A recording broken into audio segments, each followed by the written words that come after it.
Hello, welcome to Boardgames with Niramas. I'm Joseph and I'm here today with Drako, of course, and also Martin, as you recognize from the channel.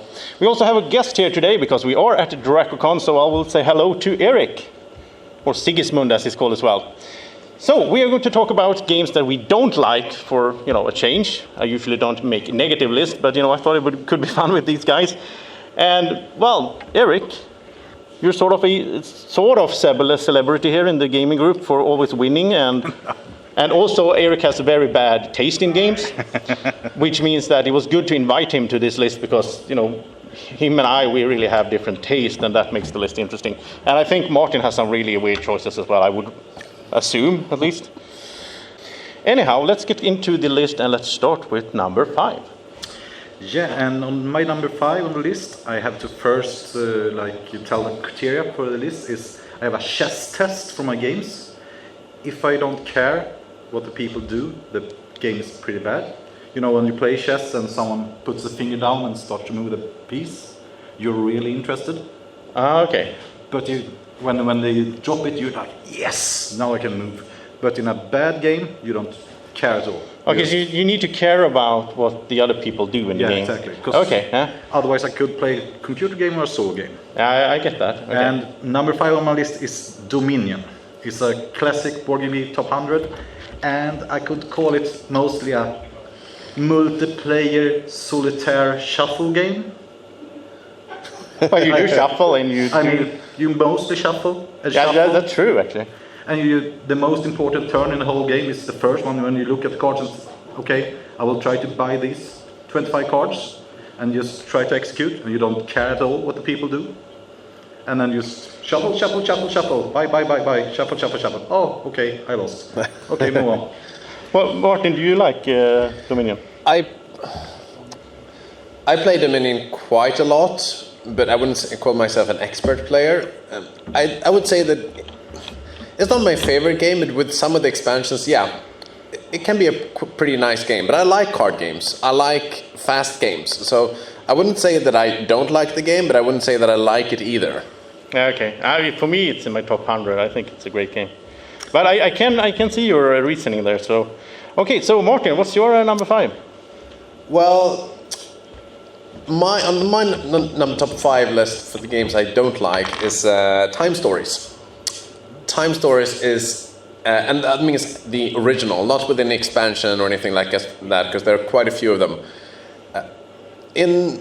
It's cooperative, which is something I really, really don't like. I can barely cooperate with people at work, so why would I cooperate with people on a board game?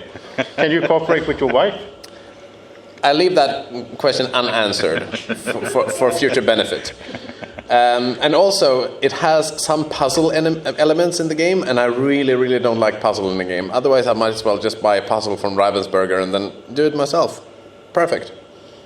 All right. Well, yeah, I don't agree, but that's how it's going to be the whole video here. So, all right. Before I get started, I should mention something as well. I mean, the list is called Games We Hate, but hate is a strong word. Maybe we dislike a huge part of the game, and maybe hate a little bit of the game. I don't know. My number 5, anyhow, is something that you do like, Martin. So, I'm a bit scared to say this, but my number 5 is Forbidden Stars. Oh. So, Forbidden Stars is a Warhammer 40k thing where. And well, the theme the theme is 40k, the Warhammer 40k. So of course, with this line, I am going to attack everyone who likes 40k. Not actually the persons, but the theme itself. And anyhow, orcs and elves and so on, they exist in Tolkien's tales, and they exist, in the forest. The dwarves should be in the mines. Everybody should be in their own segregated place. I usually call myself a fantasy racist because you shouldn't, have orcs driving motorcycles in space. That's just wrong. They're not supposed to be there. It just hurts my mind and hurts my heart. So that's a big reason that I don't like it, of course, the theme. But the actual gameplay itself, it doesn't give me anything. It's just, I attack you, I destroy you. I don't like that kind of games. I like games where you build things, where you do things positive for yourself or so on. So that's my number 5. Now, let's head to number 4. Yeah, I have a game that's called Exploding Kittens on my number 4.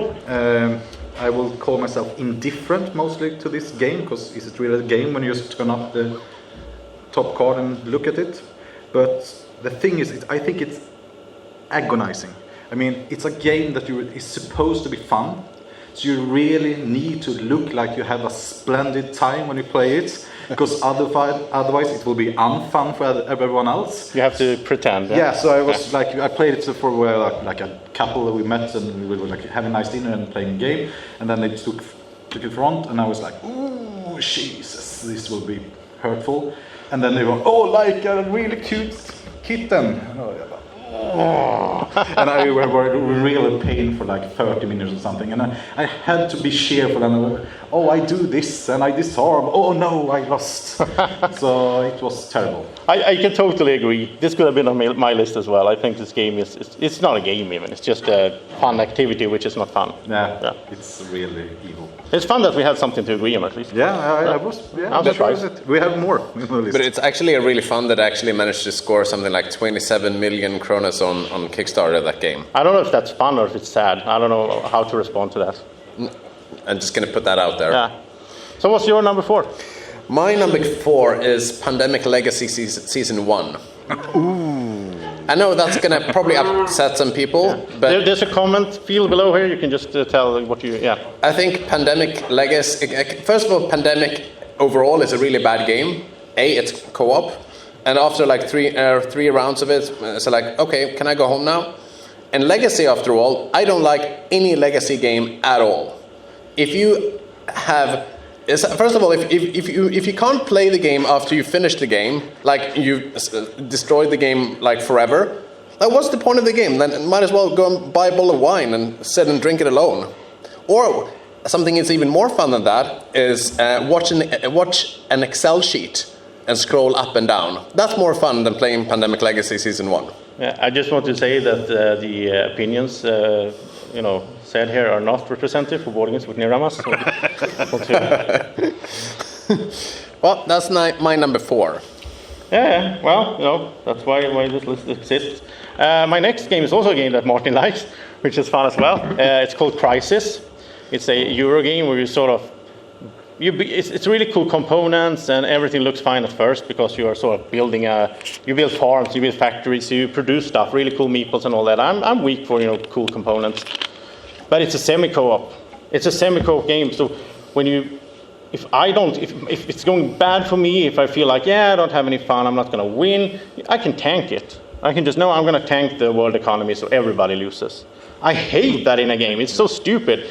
I mean, we're just sitting down, we have a few, 2 hours, whatever that game takes, and we're supposed to have fun together, and we're supposed to have a goal. We know from the start of the game, okay, the game is going to end at this point because we have 6 rounds or whatever. That's how I like it. Don't bring in any of these, like, the game can end this and that because you can tank the game. That's just so terrible. What are your response? I really like when you can tank a game together and lose. I mean, why should we always win? I like to lose sometimes. If I can do it with others, it's even better. What do you say, Martin? Well, I have to disagree with you. Yeah, I know, but I mean, do you have any good argument? But I think that it all depends on the group of people that you actually play with. If you know, for example, that you have a player that consistently will try to sabotage for the rest of you, then maybe I wouldn't want to play with that player. Yeah, that's true. That goes for any single game that is like that, or you're going to cooperate against the game. I'm just going to sit with this one out. I'm not going to cooperate with you guys. That's even worse, I think, if you sit in a fully co-op game and you have a player saying like, no, I don't like this game. I'm just going to pick up my phone and play with it for a while. But that's like, then the game is not allowing you to do that. You do that outside of the game, sort of. Yeah. In a semi-co-op, the game allows you. It might even benefit you to be destroying for everyone else. And I mean, I'm playing games to have fun, and everybody should have a good time. So I don't know. I understand the argument. Maybe I'll just say that if I want to destroy the game, if think about it, like if I do like that, that means I will lose as well. And if I'm not competitive, and that means if I want to lose, then do I play the game just to lose? No, but it's at a certain point in the game that you see that you can't win anymore. So then, with it. Yeah, okay. So, yeah. Okay, let's head to number 3. Yeah, I have a classic top 100 at this moment as well. Power Grid. Oh, 3-man threes. I really like economic games, but this one is terrible. I played it like between 50 and 70 times, so I guess they done something for me. But I don't know if anyone here have played Power Grid. Yeah, because it has this big problem. When you come into a point in a game, you don't have any incentive to push the game forward. You are actually punished to push it forward. So when you play a lot of times the game with people, nobody wants to push it forward, because then you will lose. And the longer you wait, the more you will lose. So it actually becomes a really fast game until phase 2, and then you sit and stare and like, yeah, I don't gonna do it, and the people that needs to go home will do it, and they will lose. I think that's the best part of Power Grid, is when the tension of everybody knowing that, okay, I don't want to be the first one to do this, but someone has to do it. Someone has to be the first one. I think that's like the high point of the experience. Yeah, okay, I can see that view, but I think we like set 2 hours sometimes. Just that's a bit too much. It's been a while since I played Power Grid, if I should be honest as well. So, but I think if you play it like the first 10 times, it's a terrific game. So, yeah, you played it a lot then. Yeah, we didn't have so many games back then. So, yeah. Well, I'm not sure if I'm going to respond to it, or do we want to go for my number 3? Yeah, whatever you want. Well, my number 3 is a game called Resistance. Resistance is another co-op game, and well, it can be a co-op game. It's a team versus team game. Team versus team game, yeah. But I had a really awful experience the first time I played it, and usually on the box it says it will take like between 20 to 30 minutes, maybe even less. Well, this group that I played it managed to drag on for it for 4 hours. What? Yeah, because there were two people in that game who refused to cooperate with each other, who couldn't just do it, and was just arguing and negotiating and turning every single stone until it turned into a monologue. And then I played it with the same group again. Okay, it got a little bit better. Managed to go down to 2 hours 45 minutes. But then I thought, like, do I really want to spend time playing this kind of game? Because I played other games with the same group, and it's great.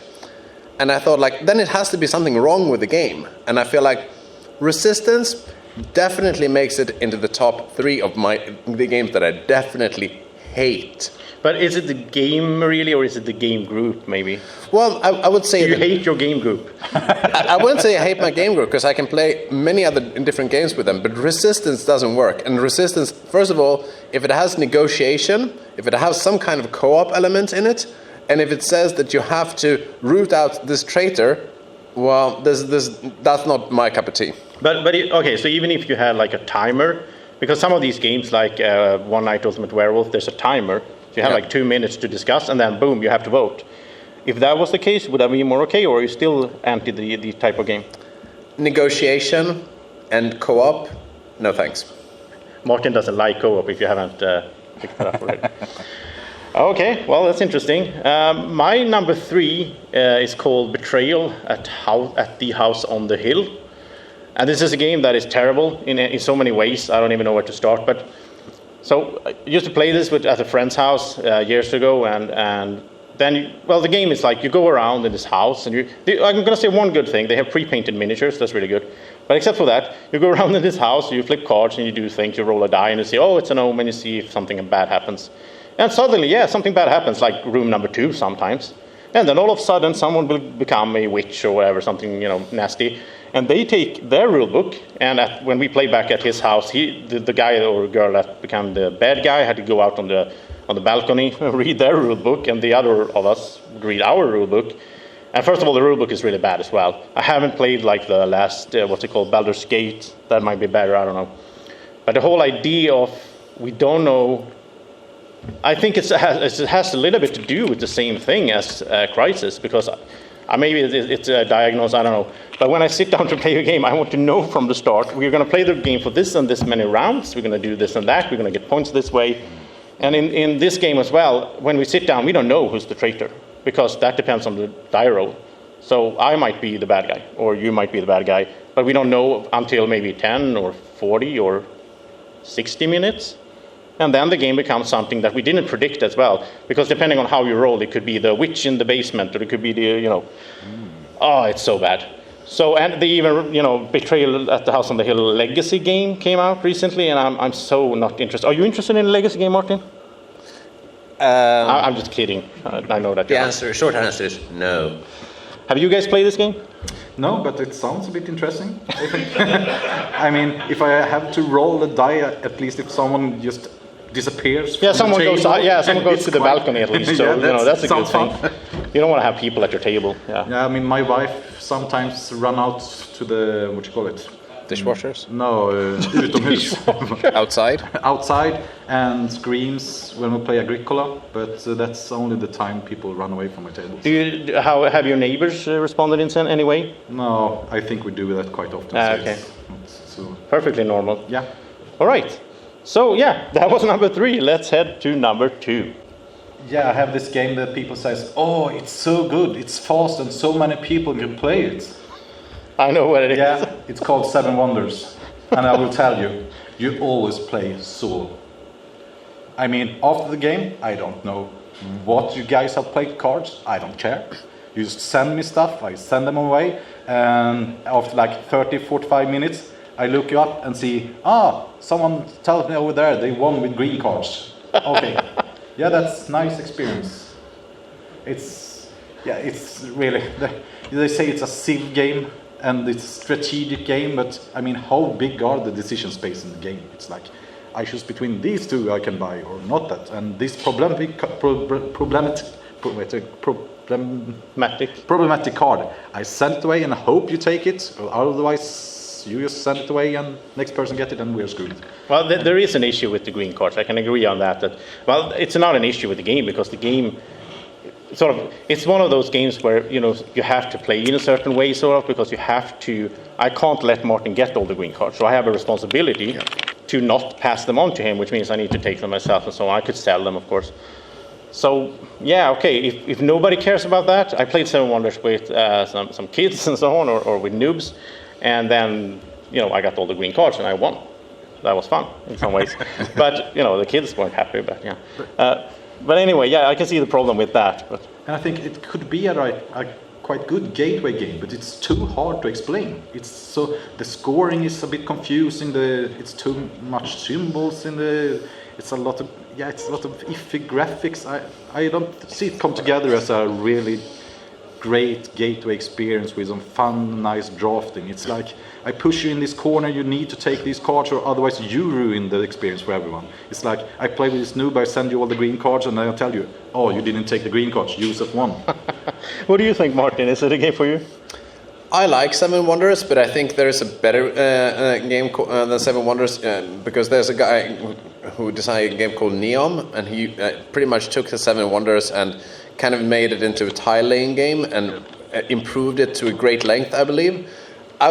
If you don't like Seven Wonders, but you would be willing to give it a try, I would play Neom over Seven Wonders. Yeah, it's the same draft and all that. All right, yeah. For my number 2, I've chosen a game called Hananabi. Hananabi is a terrible game. I've ranked it as a 1 on Board Game Geek, which means it defies the name of the game. I haven't done that with that many games, but Hananabi is one of those. If you look at the theming of the game, it's Japanese fireworks. I've been to Japan. I've seen Japanese fireworks. They're nothing like those in the cards. At all.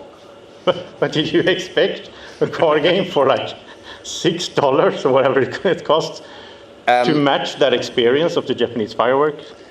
A second, it's co-op. Oh yeah, it's co-op. It has bombs and fireworks in the same game. Great. And also, it has the element. I can understand that since I know you, I can understand that you don't like the whole aspect of having the hidden information. People know something that you don't know. No, exactly. I have to guess what people have. But you deduct. You have to deduct. Yeah, I have to deduct, which is another form of guessing, because the first round it is guessing. Oh yeah, that's true. First round. And then the second round, it narrows it down from a little bit. It's still a second round of guessing. Third round, deducting. Then, if you have to remember it, so it's memory again. Then I might as well play memory with my 2.5-year-old boy at home. that's a much more genuine experience than playing Hanabi. So Hanabi goes to number 2. All right. And I like Hanabi. the interesting thing here is the same designers from Seven Wonders. It is? Yeah. So interesting. it's not quite popular here. Oh, Yeah. wow. Okay, my number 2 is from Fantasy Flight Games. It was really hyped up last year. It was the surprise of Essen, so Fantasy Flight always have these surprises at big conventions. And so it showed up, and everybody thought it would be really, really cool because it's called Discover Lands Unknown, by the way. And you were supposed to buy a game, and then you get a random set of tiles and so on, and a random environment for an adventure. And then Martin could buy a game, and then when he's done, we could switch. We couldn't couldn't mix the game, but he might get like snow and desert, and I might get forest and desert or whatever. But the problem is, and the idea comes, of course, from Keyforge, which was their big hit from last year, and of course, in that game, you have a randomized deck, and it works. You can have a randomized deck because the deck costs $10. If you have a game that costs $60, and you're supposed to buy more of them because you're supposed to get a different experience every time you play, it's so terrible, and it's so generic, it's so random. You found a shovel, and with the shovel you can dig somewhere, and you find a treasure, and then you roll a die. And speaking of co-op, Martin, in this game, you don't even know when you start. Like, if I buy a copy at my game store, I don't know if this is a co-op game or not. And then you buy another copy, and your game might be co-op, but my game is not co-op. Because it depends, because it's random. So in some scenarios, we're supposed to work together. In some scenarios, we're supposed to be the first one to beat the boss, and we don't know that until like halfway into the game. It's so terrible. Don't buy this game. Have you played it? No, it looks terrible. It is terrible, yeah. So that's my number 2. Thank you for informing us, because it goes into my number list, the next list I'll make. Just by hearing about it. Yeah, definitely. All right, so the moment we've all been waiting for, let's head to number 1. Yeah, I played a lot of poker in my days, and I can take some, big variations in my games if they take like 5 minutes. But if they take 2.5 to 3 hours and they call themselves strategic, I have a big issue with the games. I know what the game is, so just say it. Yeah. Just get it over with. It's Terraforming Mars. I know it's a Swedish national hobby to like Terraforming Mars, and I've played like 30 or 40 times. I have fun a lot to get to games. But after I played this strategic game, after 2.5 hours, I can go back and look what I think I did wrong. And I see, okay, I bought this card that was really good for brown cards, but later I didn't get any. And it were probably that killed my game. And it's okay if I play 30 minutes. It's okay maybe 40 minutes. But so much variation, 2.5 hours, it's terrible. It's just bad design. I like it as a solo game, but as a multiplayer solitaire game, after like 45 minutes, I see that my opponent, he sits with a lot of stuff, and he's like blah blah blah blah blah, and I don't even need to care. I see. Oh, cool. You have these cool microbics. Yeah, yeah, they're cool. Maybe I get this card, or one of 500 cards that can interact with that card. But then I will probably not remember that you have it, because I'm so not interested in what anyone else do. It's just look at the players. They sit like this. But there's sometimes you look at the map. Milestones, awards. Yeah, milestones. Yeah, you trigger them 3 times at the game, and then the tension is over. It's the same with the draft. The draft is interesting, but it's a terrible design choice. They haven't stacked the deck. So in the later part of the game, it's like, oh, here you have 3 cards I can't play, and the 4th card that's maybe good or maybe bad. But I don't have a decision space, and it's like 2.5 hours in. It's the Terraforming Mars is best from the start. The first 3 generations I think is excellent, but then it's just. I don't even know how to respond to this. I know this would happen because I know that that's why I invited you, Erik, because you have such a bad taste in games. But yeah, I don't know what to respond. I mean, I guess, of course, there's a randomness because you have a card draw, and there's 370 cards or whatever. So of course, it's going to be random. But you don't have to play all the cards. You can design your own strategy as you go and have a tactical element where you react to whatever card you have an opportunity to buy and shape your strategy around that. Yeah, I think that's valid from in the beginning when you're really tight economic and can't buy every card. But the later the game goes, the drop off of the cards is really high. There are really few cards that do something. I mean, when you have a prelude expansion, you play between I think 7, 8 generations, and the cards that are designed to work for like 12 to 14 generations from the base game, they are like totally terrible because they will never be worth the investment, and then you have so few point cards that really do something for you. And then I haven't started to begin to talk about the bad incentives the game has. I mean, a lot of Euro games have this problem, what you call a problem, that you try to solve when you build engine, then you go on to build victory points. Yeah. And you don't want to have a snowball game, but in Terraforming Mars, every time you goes for a terror rating, you actually pushes the game to the end. So when we play like 4 people and you have a person that is lost and they can't never win, but they will actually help the winning player to end the game. But you don't have to terraform. No, but then they pretty much don't get any points. So it's a lot of king making going on in, I think, bad play. When people try to maximize their own points in Terraforming Mars, they always help the winner. And it's one of my problems as well, but it's in many games, so I can't be too hard for it. But I like the Prelude expansion. It's really good because it actually shortens the game. And a lot of people are actually saying this in a really, it's really good. It shortens the game. Yeah. About what? But because then you can play it twice in the same night. But I think expansion that just cut the time to like 30 minutes would be excellent. Yeah, I don't even know how to respond, so I think we should go over to Martin's number 1. I can respond to that. I can say that many games, I feel that the best rounds are in the first 5-6 rounds of the game. Yeah. Especially in my civilization games that I really like. But on the rest of your arguments, I completely disagree with them. Yeah, it's good to hear. I think, Martin, you still have some decency in you. All right, so what's your number 1? My number 1 that I really don't want to play ever again, and I really don't like, is Cosmic Encounter, which I think is a terrible game. And I'll tell you why. I've given it 2 serious shots to play the game, like full playthroughs, and maybe I was terribly unlucky. And I know there are many expansions of the game, and there are many like versions of the game and editions, and I can't remember exactly which one I played. But in the 2 gameplays that I had my race had an ability that was completely offset by someone else's ability. So I made my move, and the first thing the other player did, it made his move, which completely obliterated mine. So it became a solitary move. I was like, okay, I'm going to do this. And it's like, are you going to do your move? Yeah, of course. I'll get 2 more points if I do that. Okay, great. It calls itself a nice science fiction game. Yes, there is science fiction in it, definitely. But I really wish it was more fiction than truth. I haven't even played this game, so I can't really respond. Have you played it, Erik? No, I just read a lot about it. It's an old game. It's been there since the late 90s, if I'm not mistaken. No, it's from the 70s, I think. Oh, okay. Yeah. Then we can agree that it's an old game. It's been there for a long time. And a lot of different iterations. And lots of different editions. It also has like these really awful components, like terrible, nice little spaceships that are only used for one single thing. You play lots of cards, and it's like, I played a 500 card.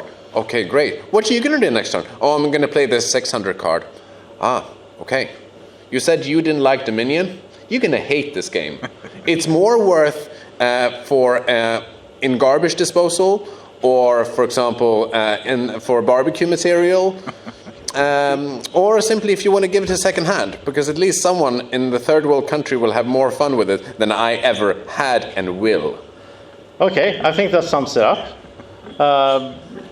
No argument to be made there. I haven't played the game. I'm not interested to play the game at all, because it's a negotiation game where I don't like that stuff at all. So my number 1 is not going to be that controversial, which is a bit boring. I'm not going to throw out the game there that everybody loves. I'm going to say a game that nobody probably played even, but it's called Lord of the Rings, the dice building game. And it's supposed to be a dice building game. It's in Lord of the Rings.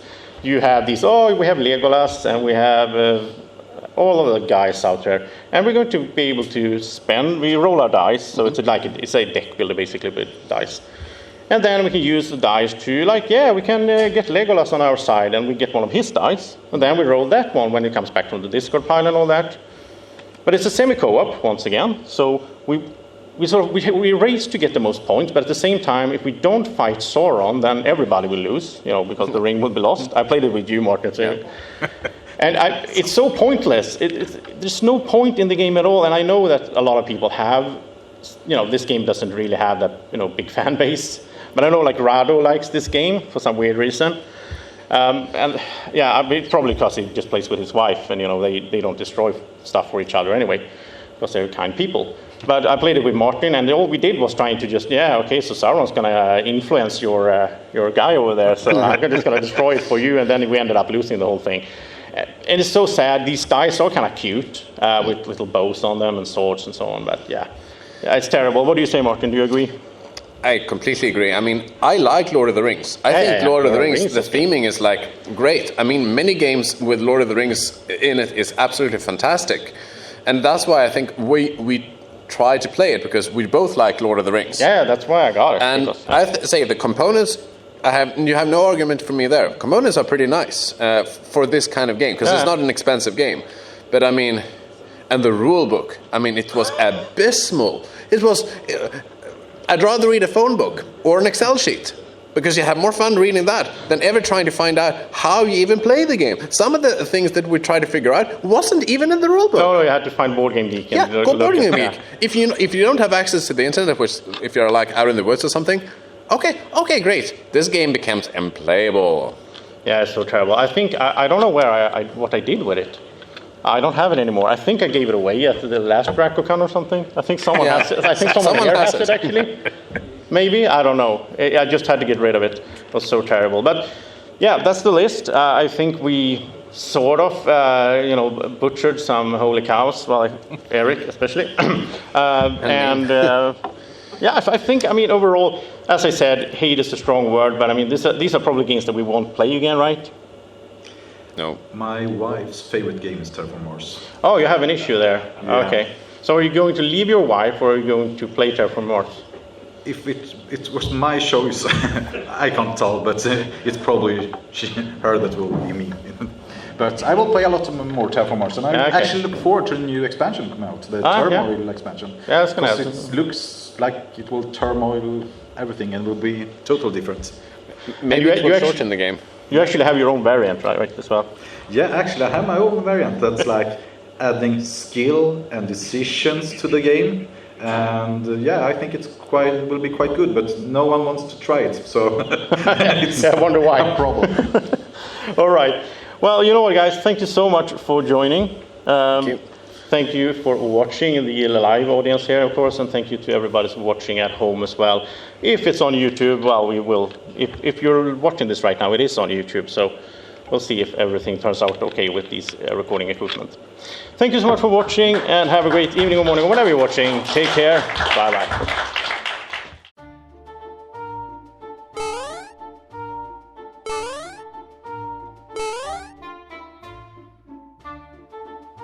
Be like Drako. Follow Board Games with Niramas on Facebook at BGW Niramas.